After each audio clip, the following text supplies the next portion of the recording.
Ang Kabataan Express ay hatid sa inyo ng UNICEF.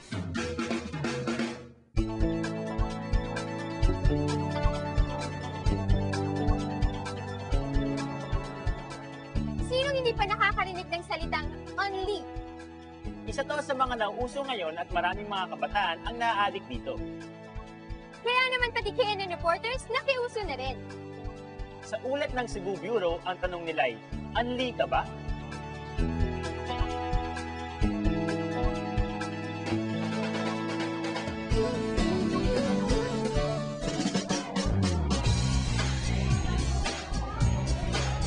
Unli ka? Unli ka? Unli ka? Unli kami! Usong-uso ngayon ang unlimited texting at calls sa mga kabataan. Kapag unlimited ka, in ka!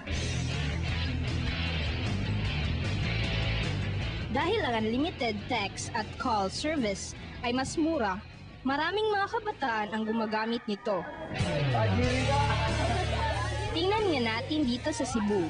Sa 12 kabataan na aming tinanong, 8 ang nakasubscribe sa unlimited at 4 sa 8 ito ay nakasubscribe for 5 days. Bakit gusto mong mag-unlimited?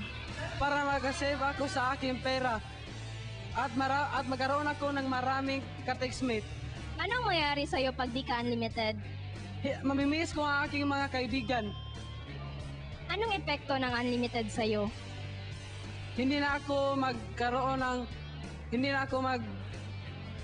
mag-concentrate sa aking pag-aaral at sa aking mga ibang kaibigan na nandito lang. Gusto ko na nandoon sa malayo ang aking mga ka-textmate.